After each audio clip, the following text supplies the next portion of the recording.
Welcome guys. Thank y'all so very much for taking the time out of your busy schedules to come and chill and check out this video. My name is Matt, also known as Jackal. Today is the very first lesson in how to become a better Call of Duty player. Today's lesson is going to be focusing on the different playstyles you're going to come across in your lobbies. We're going to be breaking down the three main playstyles you're going to see, as well as giving you guys some classes that are going to best work for those playstyles to make you a better player. The first playstyle you're going to find is the objective players. Now these players are focused on doing everything that they can to win the game by the objective.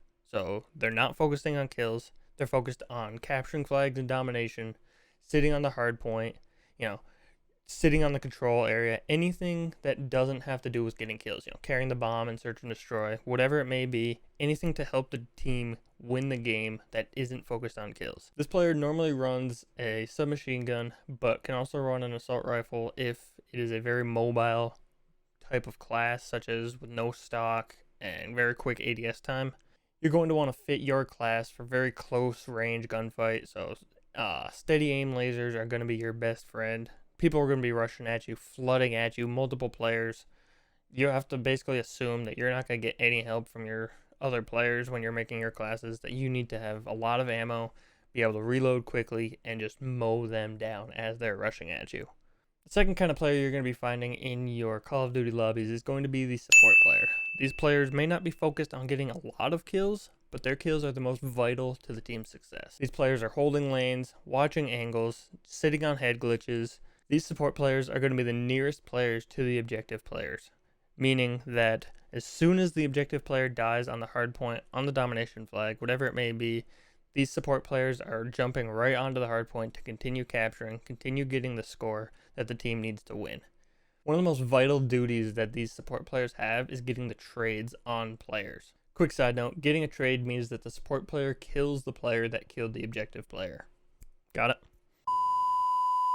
These trade kills allow for further map control as well as capturing and holding of the objective. These players are almost always using an assault rifle. They're set up for very long range, precision, accurate kills.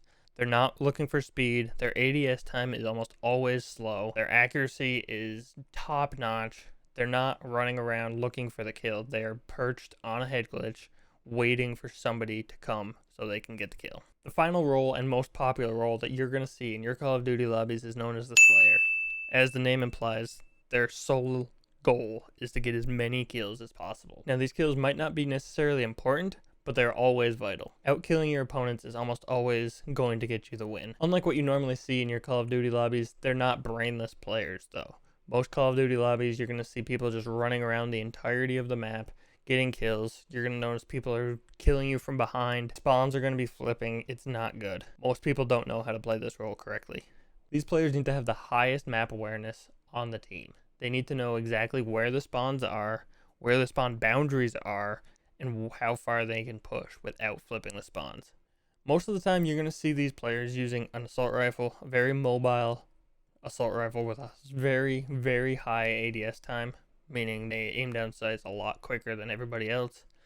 Almost always you won't see a stock on their gun just because of the mobility it gives you. These players can also use a very high damage submachine guns such as the KSP45 in Call of Duty Black Ops Cold War. Now that we've broken down the three main playstyles you're going to see in Call of Duty lobbies, let's take a quick look at some of my favorite classes that'll fit each and every one of these roles. First and foremost, we have the XM4, one of my favorite assault rifles in this game. Can be used as both a slayer or a support role, but I tend to use it more as a support role. In all of my classes, I use Gunfighter. Gunfighter allows you to have the 3 additional attachment slots that you need to have one attachment in each of these 8 sections on the weapon. Break it down attachment by attachment and what each attachment is going to do for you. My favorite optic is the Millstop Reflex. Just such a classic reflex red dot sight. Nothing better than it. Using the SOCOM Eliminator on the XM4 gives you muzzle flash concealment. Really doesn't matter to me. It's the vertical recoil that you're going to absolutely notice. That 17% vertical recoil control is going to give you so many more kills. You're going to be straight beaming. There's going to be absolutely nobody that can touch you on the map. Using this 13.7 inch takedown barrel on the M4, you're going to be able to map people at more than twice the distance you used to be able to with the base M4. this 150% effective damage range increase. There's nobody that's going to touch you. A sniper might get you, but just hope he gets a hit marker. Steady aim laser. I use steady aim laser on every single one of my classes. There's really no point not to. Some classes I'll use a SWAT M5, but that's just for those SMG classes you need up close. The field agent grip on the M4 gives you the increase on both levels of recoil. You see a very small vertical recoil control increase, but that's mainly taken care of with the SOCOM eliminator. The horizontal recoil is where you're really going to see the difference here. You're not going to be swaying back and forth while you're trying to shoot. It's going to be right to where you need it to be. If you don't believe it, test it yourself. Salvo 50 round, there's no point not to. With an AR like this, ADS time doesn't matter. Everything else goes up by at least 35%. Plus, I mean, you get 20 more bullets than a normal mag. Max starting ammo, you have more in your back pocket. It's just a no-brainer. The handle, airborne elastic wrap, ADS time, flinch resistance, so as your ADS aim down sights, you get shot, you're not going to be jumping up, you're not going to be flinching as much, and for those of you drop shotters out there, you can drop shot with this build. For the stock, I use the SAS combat stock. All of the stocks are basically just going to give you a speed increase or decrease depending on which one you use. So, in my opinion, you might as well pick up the most speed that you can. That calls for the SAS combat stock. That XM4 class is going to be best used as the support player. You're going to be perched on a head glitch, sitting next to a wall, making sure nobody can shoot you from the side, just watching down the angle, absolutely beaming people. The next class we're going to be getting into is the MP5 class, my objective player class. Nobody's going to be able to touch you in these close range battles on the hardpoint once you start using this gun. Again, I use gunfighter on all of my classes. Those 8 attachments are going to make or break your gunfights in some cases. Again, slowly going through each attachment that I choose. Optic, I actually don't use an optic on my MP5. If I were to use one, it would 100% be the Millstop, but personally, I just don't use it. I like the iron sights better. That's more of a personal preference thing. You really don't lose much for stats or gain anything. It's not like Modern Warfare where you actually lose ADS time because you put on a sight. For the muzzle, I use the infantry compensator. You're going to see the 12% vertical recoil. Again, just like the M4 class, you're not going to be swaying up and down. You'll see that 8% horizontal recoil drop, but we're going to more than make up for that in later attach. Barrel, 9.5-inch task force. Damage is going to be huge here. Increasing your damage while not losing any speed is absolutely key. Unfortunately, you do see that vertical recoil again, and the horizontal for that matter. But remember, objective players are focused on close range gunfights on the objective. You're not going to be trying to cross map people with this build. If you are, don't use this build. For the body, this is where I use the SWAT 5mm laser sight. The hip fire is going to be huge. Unfortunately, you do see that 8% ADS time, but you can more than make up for it if you can get yourself to hip fire a little bit before you ADS. The accuracy on this is just going to be so much higher than when you originally had the base MP5. For the underbarrel, I use the SFOD speed grip. This is where you regain some of that speed that you've lost in the past attachments. Your horizontal recoil is also going to be greatly increased because of it. You get a small hit to movement speed, shooting speed, and your aim walking speed, but those are barely going to be noticeable at a mere 6%. Magazine, salvo 40 round. Always use the last mag on your builds. If you can't, just keep going down the list, to be honest. It only gets better each time you go down. But this salvo 40 round is going to be the highest amount of ammo, the quickest reload. And again, that ADS hit is only going to be noticeable while you are trying to get some hipfire kills just beforehand.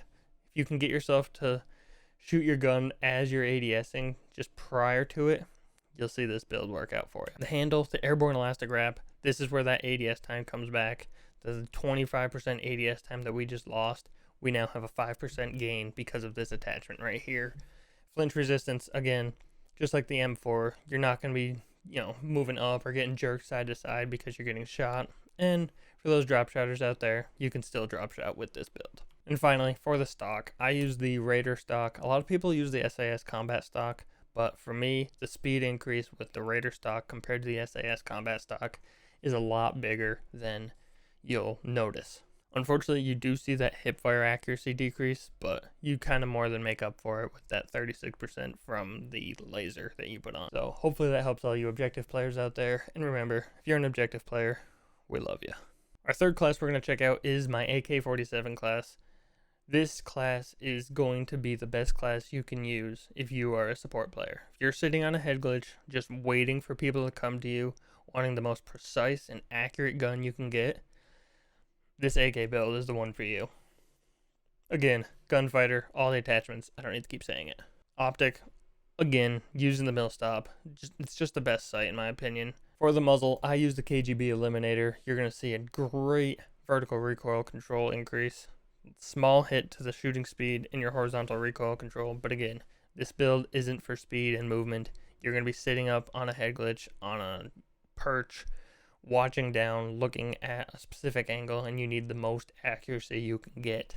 Horizontal recoil will be more than made up for later on. With the 18.2-inch VDV reinforced barrel, you're going to be shooting people at twice the distance you used to be with that 100% effective damage range increase, 40% bullet velocity, and only some small hits to movement speed. On your body, again, steady aim laser. There's no point not having it. Don't just go without it. There's no cons to this. Hip fire accuracy. You'll always have those couple of short range gunfights with as a support player. So just use it. Might as well. Plus, you do lose a little bit of hip fire accuracy in some of these other attachments. So try to gain some of that back. With the underbarrel, I use the Playstyles grip. You gain vertical and horizontal recoil control.